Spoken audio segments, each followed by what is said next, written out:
kasih telah mengklik video ini, semoga kalian selalu diberikan kesehatan.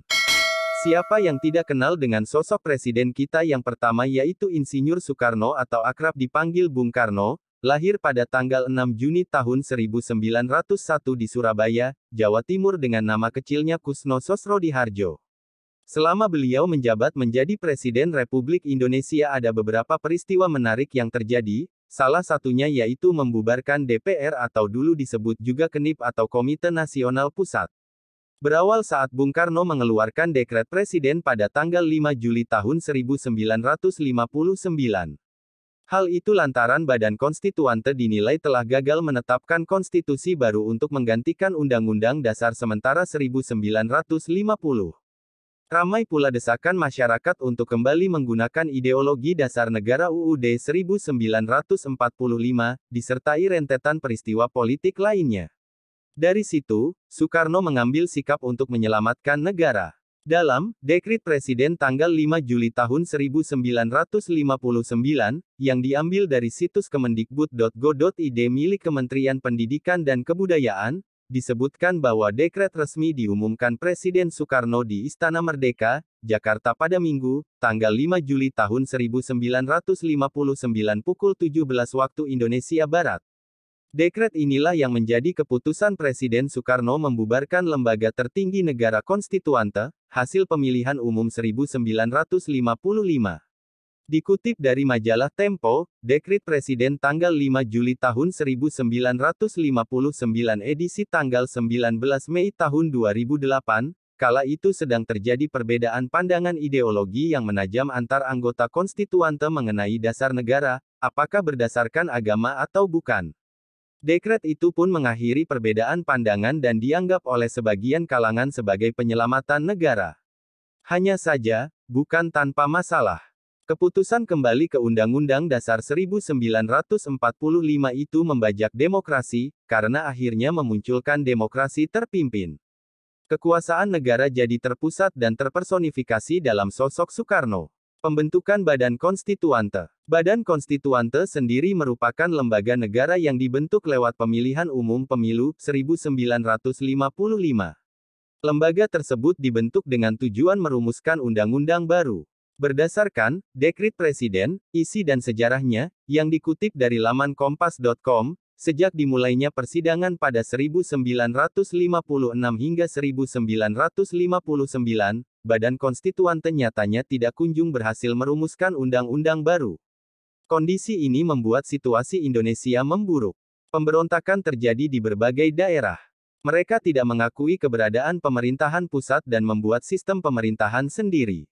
Akhirnya pada tanggal 22 April tahun 1959, Presiden Soekarno mengadakan sidang lengkap konstituante di Bandung. Dalam pidatonya, dia menyebut Badan Konstituante kurang mengalami kemajuan selama 2 tahun 5 bulan 12 hari. Soekarno kemudian mengusulkan penggunaan kembali UUD 1945. Usul tersebut lantas menimbulkan polemik pro kontra di kalangan konstituante. Dua partai besar yakni Partai Nasional Indonesia (PNI) dan Partai Komunis Indonesia (PKI) menerima usulan Soekarno tentang penggunaan kembali UUD 1945. Sementara Partai Masyumi menolak dan menjelaskan adanya kekhawatiran munculnya dampak buruk dari pelaksanaan demokrasi terpimpin dengan penggunaan UUD 1945. Beberapa kali telah dilakukan pemungutan suara dalam sidang konstituante terkait usulan tersebut. Namun tetap tidak kunjung membuahkan solusi. Hingga akhirnya, tanggal 5 Juli tahun 1959 Presiden Soekarno mengumumkan Dekret Presiden tentang berlakunya kembali UUD yang dipergunakan pada 1945, saat Indonesia mendirikan Negara Kesatuan Republik Indonesia untuk pertama kalinya. RAPBN Soekarno ditolak DPR. Berdasarkan jurnal, Sikap Politik Soekarno terhadap Partai Masyumi tahun 1957 sampai tahun 1960, tulisan Zaini Muslim Ahmad, hubungan Partai Masyumi dengan Presiden Soekarno mulai renggang sejak awal 1957. Kala itu, Bung Karno mengambil perubahan orientasi sikap dalam menilai jalannya sistem multipartai di Indonesia, yang dengan eksplisit menyampaikan keinginannya untuk mendirikan satu partai negara dan mengubur partai-partai yang lainnya. Di mata Soekarno, kehadiran multipartai dalam ranah demokrasi Indonesia dianggap sebagai penyakit kepartaian. Penyakit yang lebih parah dari perasaan kesukuan dan kedaerahan dan disinyalisasi menyebabkan bangsa akan selalu saling cakar.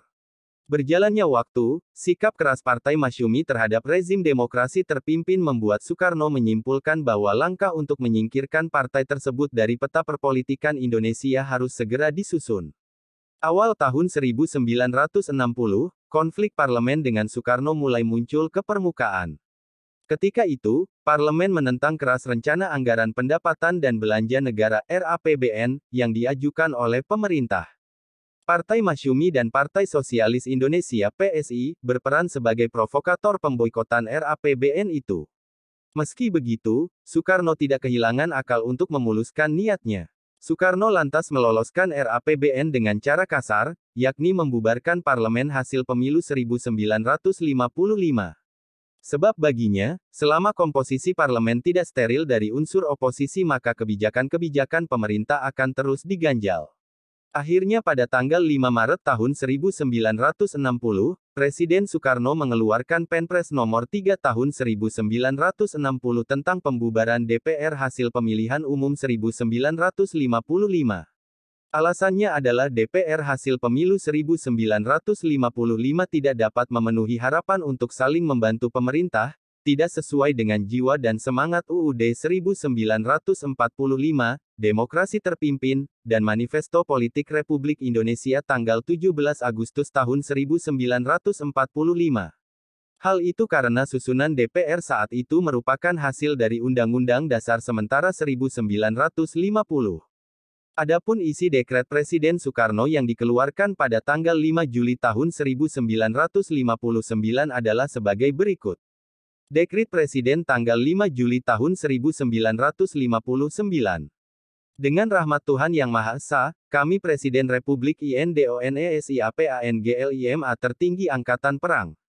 Dengan ini menjatakan dengan khidmat bahwa anjuran Presiden dan pemerintah untuk kembali kepada Undang-Undang Dasar 1945 yang disampaikan kepada segenap rakyat Indonesia dengan amanat Presiden pada tanggal 22 April tahun 1959 tidak memperoleh keputusan dari konstituante sebagaimana ditentukan dalam Undang-Undang Dasar sementara.